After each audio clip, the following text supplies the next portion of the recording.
En el corazón de las estepas asiáticas, donde el viento arrastra el polvo de siglos y las tribus nómadas sobrevivían entre la dureza del clima y la violencia de sus vecinos, nació un niño que cambiaría para siempre el curso de la historia humana. Cuentan las crónicas que vino al mundo sosteniendo en su pequeño puño un coágulo de sangre, un presagio que los chamanes interpretaron como señal de un destino excepcional, el de un conquistador destinado a someter naciones enteras.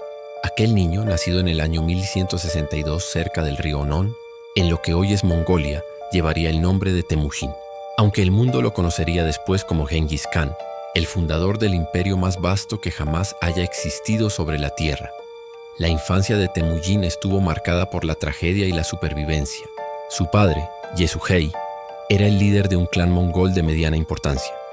Pero cuando Temujin tenía apenas 9 años, su progenitor fue envenenado por guerreros tártaros en venganza por antiguos conflictos. La muerte del jefe dejó a la familia vulnerable y abandonada. El clan rechazó a la viuda y sus hijos, considerándolos una carga inútil en las implacables estepas. Temujin, su madre Huelun y sus hermanos fueron expulsados y obligados a sobrevivir cazando roedores, pescando en ríos helados y recolectando raíces silvestres.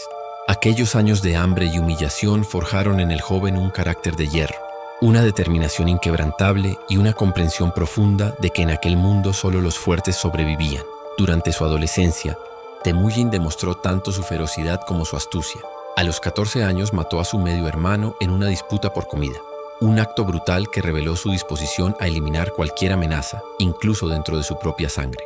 Pero también mostró capacidad para forjar alianzas estratégicas. Logró reunirse con Togrul, un antiguo aliado de su padre, y con Jamuka, un amigo de la infancia que se convertiría más tarde en su mayor rival.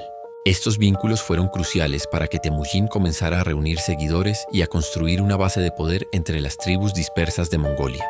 Su matrimonio con Borte, concertado antes de la muerte de su padre, se convirtió en una alianza fundamental, aunque ella fue secuestrada poco después por la tribu Merkit, lo que obligó a Temujin a demostrar su valía militar al rescatarla con ayuda de sus aliados. A lo largo de las décadas siguientes, Temujin demostró ser no solo un guerrero formidable, sino también un líder visionario. Comprendió que las tribus mongolas, constantemente divididas por rivalidades ancestrales, jamás podrían enfrentar a sus poderosos vecinos si permanecían fragmentadas. Con una combinación de diplomacia astuta, matrimonios estratégicos y campañas militares despiadadas, fue sometiendo clan tras clan. En 1206, en una gran asamblea conocida como Kurultai, celebrada junto al río Onon, las tribus mongolas lo proclamaron Genghis Khan, que significa gobernante supremo o emperador Ocean. Aquel momento marcó el nacimiento no solo de un líder, sino de una nación unificada con sed de conquista. Lo que distinguió a Genghis Khan de otros conquistadores de su época fue su capacidad para transformar a las hordas, nómadas en una máquina militar extraordinariamente eficiente. Organizó su ejército en unidades decimales, desde escuadrones de 10 hombres hasta divisiones de 10.000, todas comandadas por oficiales elegidos por mérito y no por linaje. Implementó un sistema de comunicación mediante mensajeros que cabalgaban día y noche. Estableció un código legal llamado Yasa que aplicaba a todos por igual, y promovió la meritocracia sobre la aristocracia tradicional.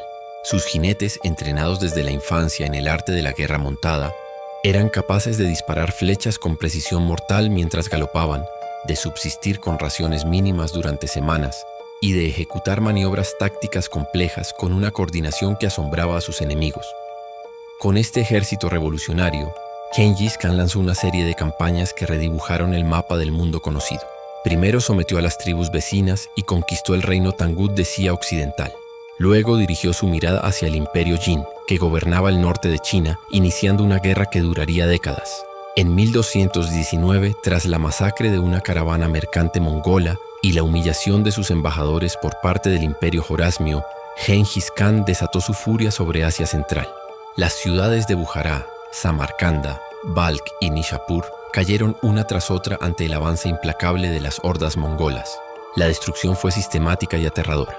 Ciudades enteras fueron arrasadas, sus habitantes masacrados o esclavizados y sus campos sembrados con sal para que nada volviera a crecer. Los mongoles utilizaban el terror como arma psicológica, permitiendo que algunos supervivientes escaparan para difundir historias de horror que debilitaban la moral de las siguientes ciudades en su camino. Sin embargo, reducir a Genghis Khan a un simple destructor sería ignorar la complejidad de su legado. Si bien era despiadado con quienes se le oponían, mostraba clemencia y generosidad hacia quienes se sometían voluntariamente. Promovió la tolerancia religiosa en un tiempo donde las guerras de fe eran comunes, permitiendo que cristianos, musulmanes, budistas y chamanes coexistieran dentro de su imperio. Estableció rutas comerciales seguras que conectaron Oriente con Occidente, precursoras de la famosa Ruta de la Seda, facilitando el intercambio no solo de mercancías, sino también de ideas, tecnologías y culturas. Implementó el primer sistema postal intercontinental, adoptó la escritura para su pueblo anteriormente ágrafo y protegió a artesanos, eruditos y comerciantes, reconociendo su valor para la construcción de un imperio duradero. Los momentos difíciles no solo surgieron de sus enemigos externos. Gengis Khan enfrentó traiciones internas, como la de Jamuka, su antiguo hermano de sangre, quien reunió una coalición de tribus contra él. La rivalidad culminó con la captura y ejecución de Jamuka, un episodio que, según las crónicas, afligió profundamente al conquistador. También experimentó conflictos con algunos de sus propios hijos sobre la sucesión, particularmente con Jochi, cuya legitimidad como primogénito era cuestionada debido a que fue concebido cuando Borte estaba cautiva. Estas tensiones familiares sembraron las semillas de futuras divisiones en el imperio.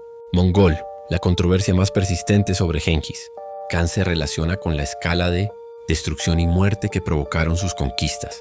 Los historiadores estiman que las campañas mongolas pudieron haber causado la muerte de decenas de millones de personas, aunque las cifras exactas son imposibles de determinar. Ciudades como Bagdad, conquistada por su nieto después de su muerte, perdieron siglos de conocimiento acumulado cuando bibliotecas enteras fueron incendiadas. La devastación demográfica en algunas regiones fue tan severa que la vegetación reclamó tierras cultivadas, lo que paradójicamente redujo las emisiones de carbono de la época. Para muchos pueblos conquistados, especialmente en Persia y Asia Central, Gengis Khan permanece como símbolo de horror y destrucción, mientras que para los mongoles modernos es el padre fundador de su nación. Gengis Khan murió en agosto de 1227, durante una campaña contra el reino Tangut, aunque las circunstancias exactas de su muerte permanecen envueltas en misterio. Algunas fuentes sugieren que murió por heridas de batalla, otras que cayó de su caballo, y algunas que sucumbió a enfermedad. Según sus deseos, fue enterrado en una tumba secreta cuya ubicación jamás ha sido descubierta, probablemente en algún lugar de las montañas Yenti de Mongolia. La leyenda cuenta que todos los testigos del funeral fueron ejecutados para preservar el secreto, y que 1000 caballos fueron pasados sobre el sitio para borrar cualquier rastro. El imperio que dejó tras de sí continuó expandiéndose bajo sus sucesores, llegando a abarcar desde el Océano Pacífico hasta Europa Central, desde Siberia hasta el sudeste asiático, convirtiéndose en el imperio territorial más extenso de la historia humana. En su apogeo, el imperio mongol controlaba aproximadamente 24 millones de kilómetros cuadrados, casi una cuarta parte de la masa terrestre del planeta. Facilitó el intercambio cultural entre Oriente y Occidente en una escala sin precedentes, permitiendo que la pólvora, el papel moneda, la imprenta y las técnicas agrícolas viajaran entre continentes. Paradójicamente, el mismo conquistador que sembró terror también pavimentó los caminos para el renacimiento europeo al reabrir rutas de comercio e intercambio intelectual. El legado genético de Gengis Khan es igualmente extraordinario. Estudios genéticos modernos han revelado que aproximadamente 16 millones de hombres en Asia, cerca del 0,5% de la población masculina mundial, comparten un cromosoma Y común que puede rastrearse hasta Mongolia en el siglo XIII, muy probablemente originado en Gengis Khan y sus hijos. Este fenómeno es testimonio tanto de la extensión de sus conquistas como de las prácticas de su época. Al final, Gengis Khan permanece como una de las figuras más enigmáticas y transformadoras de la historia humana. De niño abandonado en las estepas a constructor del imperio más grande jamás conocido, su vida desafía las categorías simples de héroe o villano. Aunque las palabras exactas pueden ser apócrifas, se le atribuye haber dicho que la mayor felicidad es derrotar a tus enemigos y verlos caer ante ti. Esa filosofía brutal definió su época y moldeó el destino de continentes enteros.